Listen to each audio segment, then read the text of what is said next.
बहनों की लालची भाभी। करिश्मा, रेशमा और मनीषा 3 बहनें हैं। उनका एक भाई भी है, मयंक। मयंक अपनी बहनों को बहुत प्यार करता है, लेकिन मयंक की पत्नी सविता इस मामले में मयंक से बिल्कुल ही अलग है।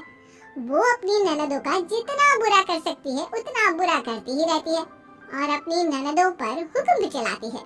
करिश्मा, करिश्मा, तुमने अभी तक नाश्ता नहीं बनाया? तुम्हारे भैया को ऑफिस जाने में देर हो रही है। हाँ भाभी, बस अभी बनाती हूँ। करिश्मा, तुम ये ढीलापन छोड़ दो। कल को पराये घर जाना है। वहाँ अगर तुम इस तरह से काम करोगी तो लोग क्या कहेंगे कि माँ ने और भाभी ने कुछ सिखाया नहीं। और तुम्हारी दोनों बहनें कहाँ हैं? रेशमा मार्केट गई है और मनीषा सो रही है। क्या? सुबह के 8 बज रहे हैं और ये महारानी अभी भी सो रही है? ये कहते हुए सविता अपनी सास दुर्गा देवी के पास जाती है। माँ जी, देख रही हो अपनी बेटियों के तौर तरीके? क्या हुआ बहू? सुबह सुबह क्या कर दिया मेरी बेटियों ने? अरे एक तो अभी अभी उठकर किचन में गई है, दूसरी सुबह सुबह बाहर चली गई और तीसरी अभी तक सो रही है। क्या करूं मैं इन तीनों का? मैं तो परेशान हो गई हूँ। जा जाकर उठा उसे, रेशमा से मैं बात करती हूँ। सविता सीधा मनीषा के कमरे में जाती है और उससे कहती है, महारानी जल्दी उठो, सूरज सर पर आ गया है। भाभी थोड़ी देर और सोने दो ना, मैं रात को लेट सोई थी। वो क्या ना यूनिट टेस्ट चल रहा है। शराफत से उठती है या नहीं, या फिर पानी की भरी बाल्टी डालो तेरे ऊपर। नहीं भाभी, मुझे बिस्तर में नहीं नहाना, उठती हूँ मैं। मनीषा जल्दी से उठकर बाथरूम में चली जाती है। सभी आराम से बैठकर नाश्ता कर रहे होते कि तभी रेशमा बाजार से हाथ में सामान लिए आ जाती है। रेशमा को देखते ही सविता उस पर बरस पड़ती है। लो, आ गई महारानी। ऐसा भी क्या सामान लाना था जो सुबह आंख मलते ही बाजार की तरफ रवाना हो गई? भाभी, कल आप ही तो चीख रही थी कि घर का सारा सामान मुझे ही लाना पड़ता है, घर में किसी को भी किसी काम से कोई लेना देना नहीं है। अब मैं बाजार जाकर सामान ले आई तो आपको इस बात से भी तकलीफ हो रही है? देख रही हो माँ जी, अपनी बेटी की जुबान कैसे सभी तेज चलती है। और मयंक, आप तो कुछ कहेंगे नहीं अपनी लाडली बहन को। रेशमा, अपनी भाभी से ऐसे बात नहीं करते। चलो माफी मांगो। भैया, मैं क्यों माफी मांगू? आप भाभी से बोलिए ना कि हम पर कम हुक्म चलाया करें। हम इस घर की बेटियां हैं और आपकी पत्नी की ननद है, नौकरानी नहीं। लो कर लो बात। इनकी भलाई के लिए कुछ भी बोलो तो इन्हें बुरा लग जाता है। इस घर में यही इज्जत है मेरी। देख लो माँ जी, आपकी बेटी किस लहजे में मुझसे बात कर रही है। सविता वहाँ से चली जाती है। मयंक को बहुत गुस्सा आता है, वो भी वहाँ से चला जाता है। फिर करिश्मा रेशमा को समझाती है। रेशमा, तुम्हें भाभी से माफी मांग लेनी चाहिए थी ना। लेकिन दीदी, मैंने कुछ किया ही नहीं, तो मैं माफी क्यों मांगू? हाँ करिश्मा दीदी, रेशमा दीदी जैसे ही घर में आई भाभी ही उन पर चिल्ला रही थी। हाँ, मैं मानती हूँ कि गलती भाभी की थी। मैं तो इसलिए बोल रही हूँ कि भाभी ने माँ को तो पूरी तरह अपने वश में कर लिया है। वो हमारी बात सुनती ही नहीं।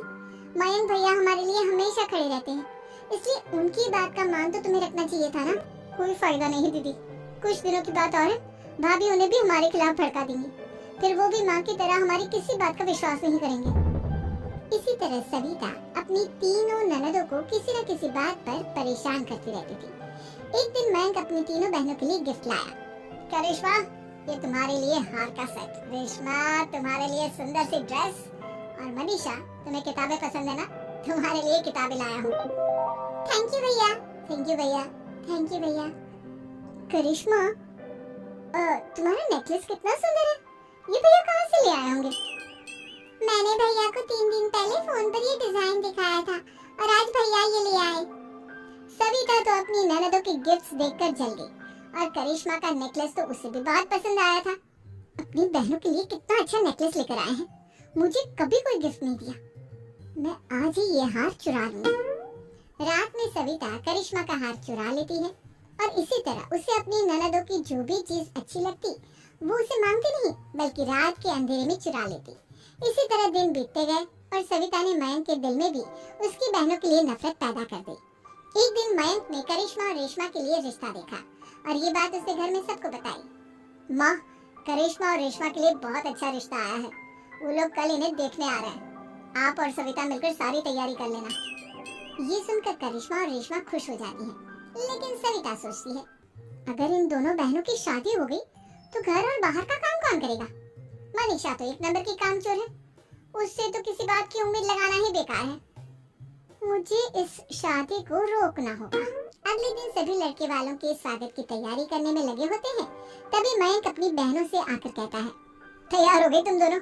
देखो दोनों लड़के बहुत अच्छे हैं, मैं कोई कसर नहीं छोड़ना चाहता, इसलिए तुम उनके सामने अच्छे से बिहेव करना और अपनी भाभी से लड़ने मत लग जाना। करिश्मा, तुम वो नेकलेस पहन लो ना जो मैं तुम्हारे लिए लाया था। भैया मैं बहुत देर से वो नेकलेस ढूंढ रही हूँ, लेकिन मुझे मिल ही नहीं रहा। क्या तुमने नेकलेस खो दिया? तुम्हें पता भी है वो कितना महंगा था? तुम कोई काम ढंग से नहीं कर सकती। मयंक गुस्से में वहाँ से चला जाता है। थोड़ी देर बाद लड़के वाले भी आ जाते हैं। वो दोनों बहनों को पसंद कर लेते हैं और रिश्ता पक्का हो जाता है। लेकिन सविता के दिमाग में तो कुछ और ही खिचड़ी पक रही थी। वो पंडित जी के पास करिश्मा की कुंडली लेकर जाती है और उन्हें पैसे देकर करिश्मा की कुंडली बदलवा देती है। जब लड़के वालों के पास करिश्मा की कुंडली जाती है तो वो दुर्गा को फोन करते हैं।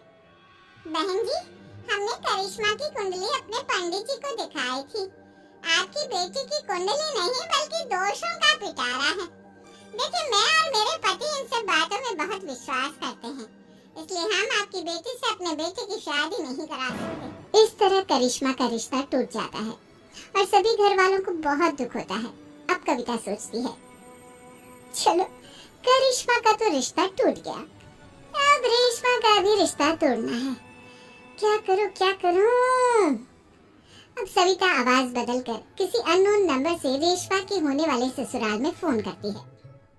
हेलो, मैं कौन हूँ कौन नहीं ये आपके लिए जानना जरूरी नहीं, बस इतना सुन लो कि रेशमा का 2 साल से किसी के साथ अफेयर चल रहा है। बस रेशमा का रिश्ता तोड़वाने के लिए सविता का इतना कहना काफी था। अब रेशमा का भी रिश्ता टूट गया। मयंक और दुर्गा देवी ने रेशमा को खूब खरी खोटी सुनाई और उससे बार बार उस लड़के के बारे में पूछने लगे। आप दोनों मुझे क्यों परेशान कर रहे हो? अरे कोई लड़का होगा मेरी लाइफ में तो मैं बताऊंगी ना, जब कोई है ही नहीं तो कहाँ से लाऊं मैं कोई लड़का? तो तेरे होने वाले ससुराल वालों को फोन किसने किया था? माँ मैं नहीं जानती किसने फोन किया था, मैं सच कह रही हूँ। मैं तो पहले ही कह रही थी इसकी लगाम खींच कर रखो, लेकिन मेरी सुनता ही कौन है? आप चुप रहिए भाभी, ये सब आपका ही किया धरा है। अब तीनों बहनों को विश्वास हो जाता है कि ये सब उनकी भाभी ही कर रही है। तीनों बहनें अपनी भाभी को सबक सिखाने के लिए एक वकील कर लेती है और घर में हिस्सा मांग।